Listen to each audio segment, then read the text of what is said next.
Well, now that the Miami Dolphins are searching for a defensive coordinator, I can get back to the videos I have planned. So let's talk about this Miami Dolphin offensive line. And was it good?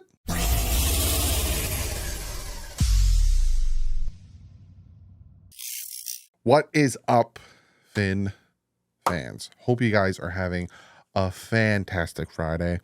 The weekend's here. Unfortunately, the Dolphins aren't playing. It would have been an absolute dream if they made it to the AFC Championship game.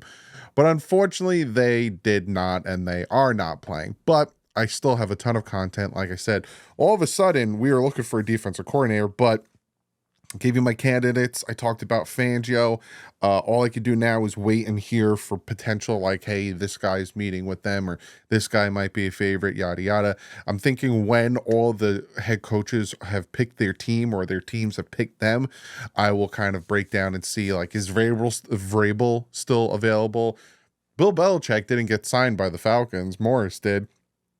He might not coach. And no, I don't want him as a defensive coordinator. That would make zero sense for him to take a huge demotion and play for a division rival. Plus, we got rid of an old defensive coordinator. We're adding an even older one. The reason he didn't go to Atlanta is because he wanted more power. No. But I'll keep you updated with that. But before we jump into all the good stuff, before we jump into talking about the offensive line, I got to shout out today's sponsor, and that is Clean the World. Huge friend of Sean Seipler. I became really good friends with him as the years went on. Very, very great human being, doing things for the human race in the aspect of getting people in third world countries, natural disasters, the homeless, all these things, kits and cleaning supplies and shower stations and the things that they need. Please go check out cleantheworld.org. I am so happy to be partnered with him and have him sponsor my videos. He does some really great stuff for people of need. Go check it out, cleantheworld.org. And he has shirts. Wash your hands, bro. And they're really soft. So go check him out and support my friend and his great company. So let's jump into this. Now, disclaimer. Do I have the disclaimer button? I don't think I have the disclaimer button anymore. I do. I still have the disclaimer button. Disclaimer. Nothing I am about to say is going to be an excuse for Tua's lack of killer instinct, I guess you can call it, or lack of play towards the end of the year against the Ravens, the Bills, and the Chiefs. Now, I will give you reasons for some of them, not all of them, for some of them and my thought process on it. But again, I am not saying, oh, this is the reason why Tua struggled against the Chiefs and the Bills and no. But I'm going to give you some reasons. But the bigger picture, again, listen to me, because I know people are going to comment, here comes the excuses. Listen to me. This is a problem. This has been a problem since 2016, and I'm addressing it because it will help Tua, hopefully, at this point of the season. So again, disclaimer, and I'm very happy I still have the disclaimer button. Pop that sucker up there. Okay, so we're going to talk about the offensive line. Now, the offensive line, for a good portion, even myself, I was like, wow, they're actually doing pretty well. And I talked about it. We got to give Butch Berry some credit. We got to give Tua some credit. We got to give the depth and the guys playing credit. And then I looked at some stats. And this offensive line, it was kind of worse than I thought it was. And if you guys remember in the beginning of the year, Chris Greer came out and said, you guys are more worried about the offensive line than I am. And if you remember during free agency and then during the draft, I am just banging the table for offensive linemen. I am so upset that they're not addressing it more. A lot of people were telling me to relax. It's just April. Relax. It's just May. Relax. It's just March. I kid you not. They did it for, I went backwards, but you know what I'm saying? They did it for like months, and now all of a sudden everyone's like, they should have addressed the offensive line. And I'm like, I've been telling you people that. But then all of a sudden I was like, hey, it's not playing too bad. It's fine. We have the number one passing, number one rushing. Obviously that has to equate to the offensive line, right? So I'm going to talk about that. And I'm going to talk about rankings because 3 different teams had different rankings. So we're going to talk about those rankings, and I'm going to talk about a bunch of other things. So again, stop rambling, Doug. Let's get into it. So look at the Miami Dolphins as a whole, right? 29th in the NFL in pressure percentage, giving up 15.8% of pressure, 32nd in hits. Tua's only hit about 27 times. 29th in sacks. He was only sacked 31 times. But average time to throw, and again, time to throw is not release time. Time to throw is not how quick Tua gets the ball out. Time to throw, and again, you can look it up. It's on PFF as well. Time to throw is when the ball gets to Tua's hands. How long does he have to get rid of the ball before the pressure gets to him? And it is average time to throw. It is 45th. 45th with 2.25 seconds. That's the average time to throw. Ranked 45th in the NFL. It's like dead last among starting quarterbacks with 2.25 seconds average time to throw. That ain't good. But you look at everything else. 29th in pressure percentage, 32nd in quarterback hits, 29th in sacks. Why? Why is that? And that's why I made this video, because you look at our rushing and how we had like a top 5 rushing game and we had a top 5 passing game, and where does that come into play? So I looked again, PFF, and I will say this, I use PFF a lot because when it comes to their stats and when it comes to stats that they find, like bad throw percentage or big time throw percentage, or, you know, time to throw or stuff like that, that's where I'm like, it really helps. Their grades, on the other hand, are subjective out the wazoo. And if you work for PFF and you're watching this, I'm not bashing you or anything, but I will talk about how I kind of got confused a little bit. Maybe I can be explained better, but I kind of got a little confused. So PFF had the Miami Dolphins offensive line ranked 9th. Had the highest pass block efficiency rate, and the last 5 weeks, the pass block efficiency rate dropped down to 16th. So it didn't do well the last 5 weeks, which was the Chiefs, the Bills, the Ravens, the Cowboys, and the Jets. Those 5, it dropped drastically. And then you look at PFN. They had the Miami Dolphins offensive line ranked 23rd. Then you look at Pro Football, a player profiler. They had the Dolphins offensive line ranked 15th in a category called good season, obvious flaws. So I'm like, wow, it's all over the place. People have it all over the place where the Dolphins offensive line is ranked. So I'm like, let me look up some stats. Let me look up kind of what's going on, where are things struggling. And this is what I noticed, and this blew my mind. So pass block win rate, and that's essentially like if you hold your opposing pass rusher, defensive tackle, defensive end, outside linebacker, whatever, for more than like 2 seconds, 2.5 seconds, that's you won that pass block win rate. And then for the opposing guys, if you can get off of your block under 2.5 seconds, you win your pass rush win rate. So you have, again, I'm stretching it out because this number blew me away. PFF 9th, PFN 23rd, player profile 15th. The Miami Dolphins pass block win rate last year was 49%, which is 31st in the NFL. That's not good. And that is why all of a sudden you look at the correlation between time to throw and the pass block win rate, because it is dead. It's second to last, whereas time to throw is last. Tua has the least time to throw in the NFL, and that is because the offensive line is second to last in pass block win rate. So then, again, and I've said this before, I'm like, he doesn't have time to do certain things, and I'll get to that. But in live streams and in comment section and on Twitter and stuff, people say, but Doug, you big dumb, why is our rushing game doing so well? Why do we have a top 5 running game? The Miami Dolphins run block win rate is 72%, which is 8th in the NFL. Now, I will say this, as a guy who has played the defensive line, for some time in my life, I will say this. It is much easier to run block than it is to pass block. And if anyone in the comment section or whatever has ever played offensive line, chime in, tell me if I'm dumb, tell me if I'm right. Because when you're run blocking, you are just find your man, make sure you set the gap. So, okay, as an offensive line, the gap is going to go in between the center and the left guard. So I know where I need to move my guy to which way. Same thing with the center and the left guard. You kind of want to, or if you're pulling, where, in which direction you want to move your guy, whether it's right or whether it's left. But for run blocking, you're just grabbing and moving, right? The sleds, you're just grabbing and moving and getting that guy out of the way. And the job as the defender is to get off of those blocks and don't let them move you. So you can break off of it and get the guy. So it's just a lot of force. It's a lot of force, forward motion, driving your hips. That's run blocking.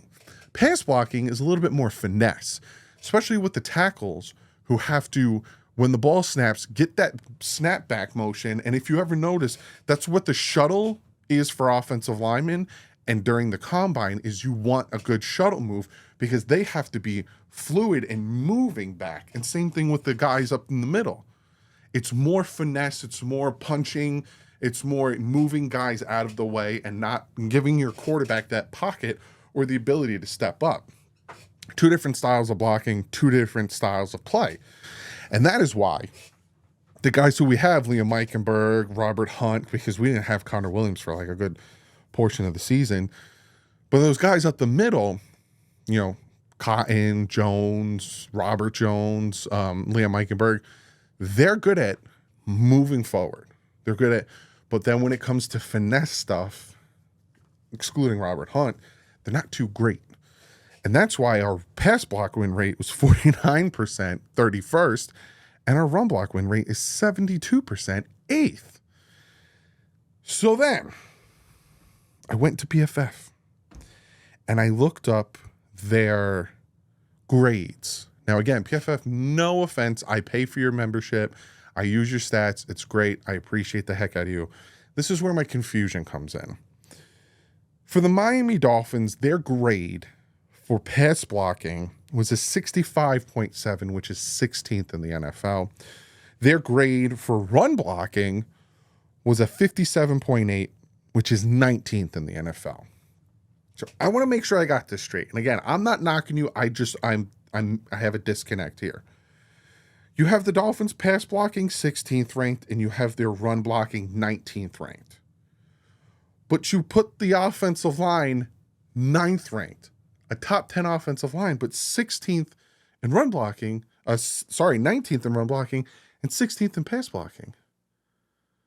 Which doesn't make any sense to me. Why those are so low, but the team as well is so high. And then you talk about pass block efficiency rate being the highest. It's confusing to me. So maybe you guys can explain that to me like I'm a 5-year-old, because I don't get it.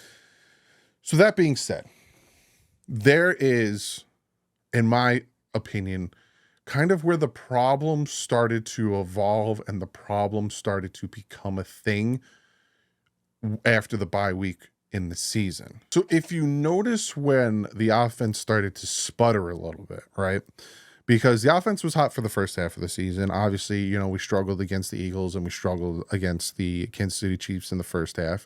Then we kind of got into a groove against the Raiders, against the Jets. We, put up some points against Washington. We were fantastic. I think we dropped 40 points on them. And then against the Tennessee Titans, it fell apart towards the second half of that game. And the big reason why it fell apart to the second half of that game is because that's when Connor Williams tore his ACL. And in my personal opinion, I think, and again, it's my opinion, I think that's where the offense kind of fell off, is once we lost Connor Williams and once we lost that stout center in the middle that is good at run blocking and pass blocking and was able to give to a time to read the defense, give to a time to make the throws, that's where it kind of fell apart.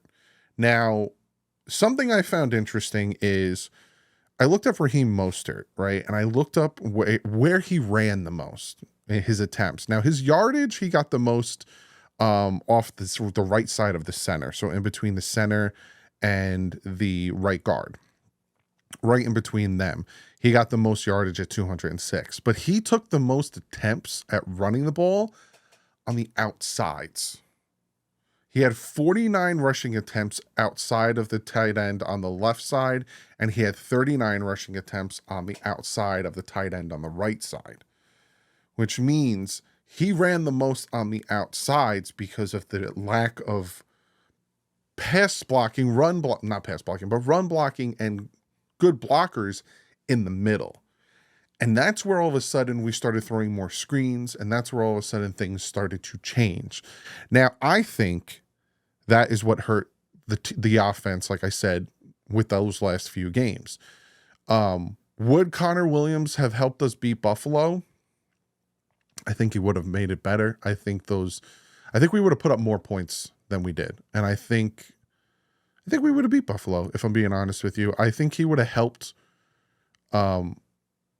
with Tua and getting out of his head, because I'm starting to come to the conclusion that once the offensive line starts to go to crap, Tua gets in his head too much. And Tua starts to freak out when he doesn't need to. Because when Tua has time, and we've seen it, Tua goes through his progressions. Regardless if you want to believe it or not, when Tua has time, he will go through his progressions. If the first guy's open, he's going to throw it to him, but he'll go through his progressions. When he starts to get pressured more, and when he starts to get hit more, like he did towards the back end of the season, once Connor Williams was lost, and then once our offensive line really started to fall down, because Isaiah Wynn went, and then Connor went, and then Robert Hunt we lost for a little bit.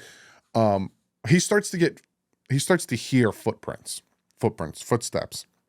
Because there was one game where Austin Jackson kind of threw the pass rusher to the ground, and obviously Tua was a lefty, and Tua took off running. It was the Kansas City Chiefs game. It was the wild card game.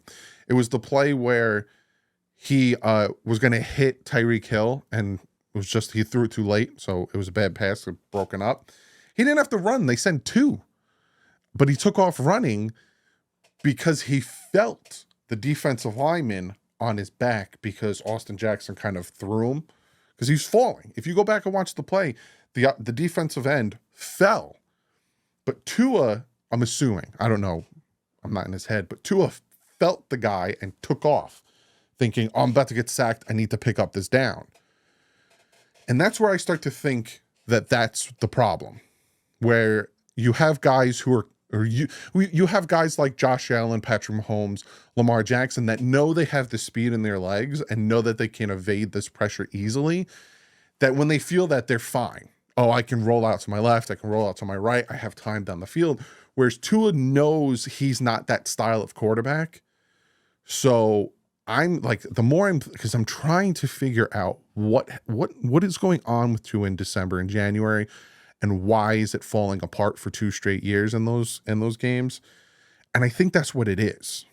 I think once the offensive line starts to deteriorate, and once the offensive line isn't allowed to give him adequate pass blocking, and I'm not talking like giving him like Brock Purdy pass blocking, because we saw in the playoffs Brock Purdy drop back, wipe his hand off, hold the ball, and then throw an inaccurate pass. I'm not talking about that. I'm talking about better than 45th ranked in the NFL time to throw, better than 31st ranked in the NFL pass block win rate. I'm talking average. He plays better. We saw it in the beginning of the year where he had Connor Williams, where he had Isaiah Wynn. Because people are going to take that and take me saying this and be like, well, he has to have everything perfect around him. No, just not the worst. And I think that's where it happens. So he needs to get that out of his head, because it's not always going to be perfect, especially with big offensive linemen. They're going to get hurt. So I think that's like this offseason, he needs to work on that. But in a nutshell, this offensive line was as good as I thought it was going to be. And this is a part of the team that they need to focus on. Like, are they bringing back Connor Williams? If they do bring back Connor Williams, he has an ACL tear. He had an ACL tear on December 17th. It was against the Titans. December 11th. My daughter's birthday. He had an ACL tear.